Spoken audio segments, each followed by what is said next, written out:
Good morning, dear children.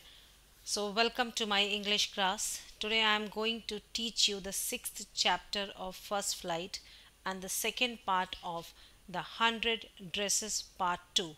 So, I am very hopeful that all of you must have gone through the first part. If you haven't gone, then no point in watching the second part. First of all, watch the first part and then only watch the or listen to the second part. So, let's start with the chapter.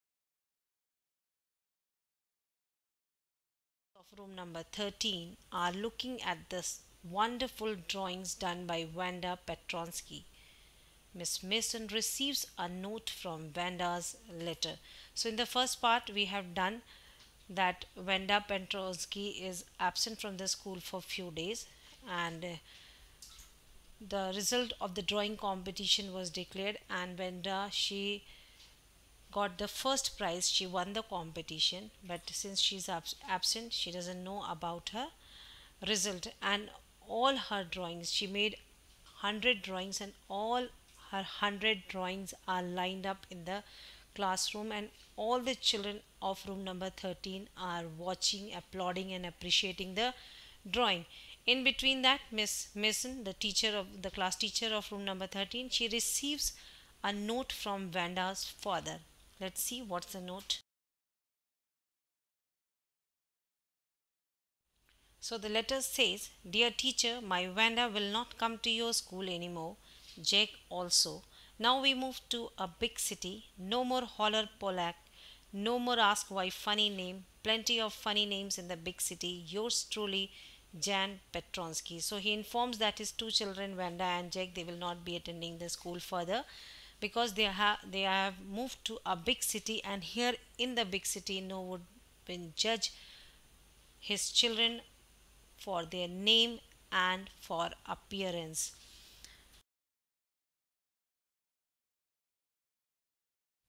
Miss Mason is shocked and expressed her sadness to the class. That means she understood the whole thing behind it, but she didn't scold the class. She told them, she expressed her sadness on what all happened in the school and which led Vanda to leave the school. She said that it was unbecoming for everyone in the class to behave in such hurtful way with a fellow student. See, it's really bad. If you are teasing, if you are very good friends teasing for good, it's fine. But if you're hurting anybody in teasing, that's really bad. None of you should do. If you are doing so, stop this habit. Making fun of anyone for their name or origin was a thoughtless action. So she said it's a really thoughtless action. You should not tease anybody for his or her name or for his or her status, for the dress, for her origin, for anything. She asked everyone to reflect on what had happened. So she asked each and every student of the class to ponder on what they have done and what has been taken place in the school which led a girl leave the school. Maddie is disturbed by the letter. She could not concentrate on her studies. She instantly developed an urge to apologize to Wanda. She now feels guilty for being silent and not taking stand for Vanda. Now Maddie is feeling very bad. Earlier in the chapter also it is given, in the first part also, that Maddie didn't like the episode of teasing Vanda on just because she said that she has 100 dresses. She never liked that idea, but just she was afraid that she could be the next target. She kept mum. So now she was very much disturbed, and she really immediately she wanted to say sorry to Vanda for all the things which had happened in the school, for her being the part of such an episode. She now feels guilty for being silent and not taking a stand for Vanda. So she felt really bad that she never took a stand for Vanda. The two best friends rushed to Boggins Height, hoping that the family hadn't moved yet. But to their dismay, there was no sign of life in and around the house. See, then she turned to Peggy to talk about this. So, Peggy, though she didn't show that she felt bad that she has left the school, she decided, both of them, they decided to go to Boggins Height. Boggins Height is the place where Vanda used to live. So they decided to go and find out if the family has not left the place, they would say sorry to Vanda. But when they went there, they saw that they had already left.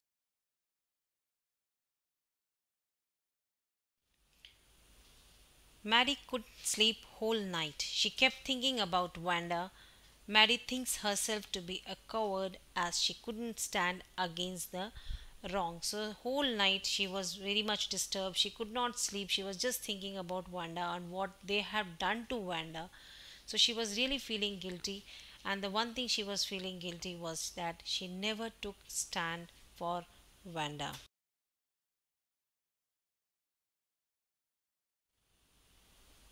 That day, she thinks seriously and decides not to let anyone tease someone. So, that very day, she took a very important decision that from today itself, she will not let anybody tease anyone. Straight away, she will say no to it. She will not participate even.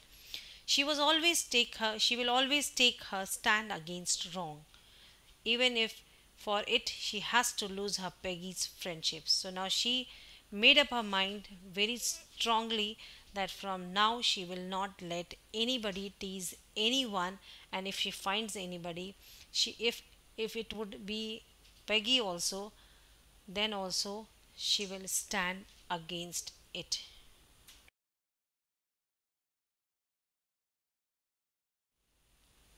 Peggy and Mary decide to write a letter to Vanda. So that day, both of them they decided to write a letter to Vanda. Two things. First, they want to apologize for what they have done.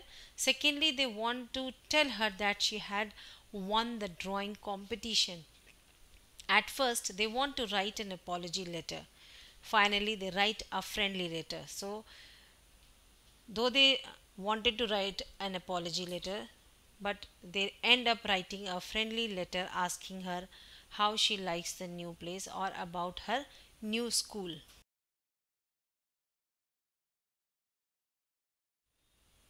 They do not get any reply for weeks. So, for many weeks, they did not get any reply from Vanda. One day near Christmas, Miss Mason gets a letter from Vanda. So, near Christmas time, finally, finally, Miss Mason, she received a letter from Vanda. Let's see what's there in her letter says, Dear Miss Mason, how are you and room 13? Please tell the girls they can keep those 100 dresses because in my new house I have 100 new ones all lined up in my closet. I would like that girl Peggy to have the drawing of the green dress with the red trimming and her friend Maddie to have the blue one. For Christmas, I miss that school and my new teacher does not equalize with you. Merry Christmas to you and everybody. Yours truly, Vanda Petronsky. So this was her letter where she said ki she really misses the everybody from room number 13 and conveyed her intention that she want to gift one dress each to Maddie and Peggy because she said she had a whole new set of dresses lined up in her closet.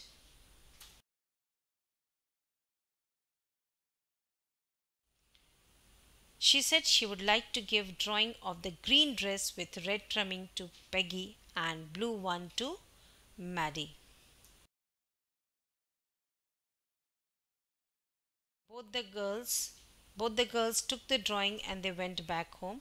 Maddie, what she did, she pinned Vanda's sketch on the wall and sat down in a thoughtful mood because she was really regretful for what has been done to Vanda.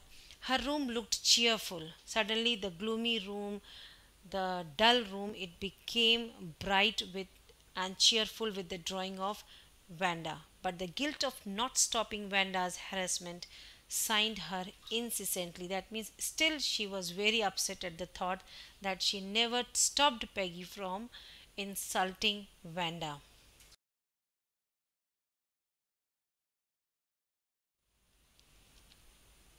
She had not looked at the face of the girl in the sketch because all along she had focused on the color and the frills.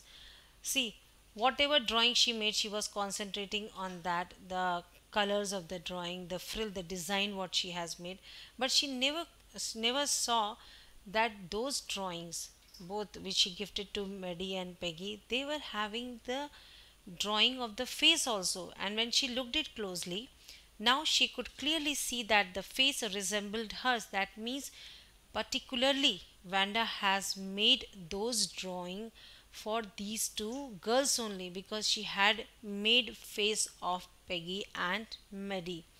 Now she was convinced that Vanda had drawn it for her exclusively. That means, especially, she has made this for her. It came as a revelation to her. She ran to Peggy and asked to see her sketch.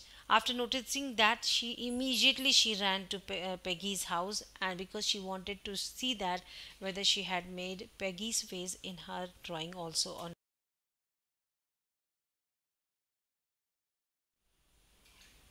The two discovered that the sketch for Peggy had her face too. So when she went back, when she went to Peggy's house, she saw that even in her drawing also Peggy's face has been drawn.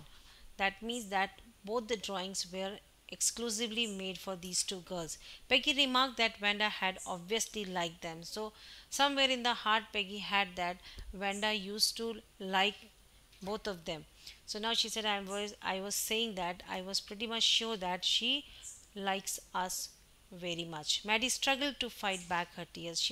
Maddie was not able to fight back her tears. She was not able to control her tears whenever she thought of Vanda, and whenever she thought that the girls, Vanda was standing all alone in the crowd and the girls were teasing her. Whenever she thinks of that particular episode, she felt with remorse. She really was very, very regretful. So now with this we come to the end of the chapter. Hope you have learned a very good lesson from this. If it's my sincere advice, if you people are doing so, please stop doing so. You see, you feel happiness, find pleasure in doing so. But don't forget to keep yourself in place of those children to whom you people are teasing. And I have noticed that it is the human nature that you can tease only the ones who are weaker than you. You will try never try to mess up with the stronger ones. So don't try to do that, please. If you don't like a person, don't talk, but don't try to do such kind of things. So with this we come to the end of the second part of 100 dresses 2. Once again, I would like to tell you people, please, those who have not watched the first part, please watch the first part, then only see the second part, and try to do the question answers yourself. Till then, have a great day. Bye bye.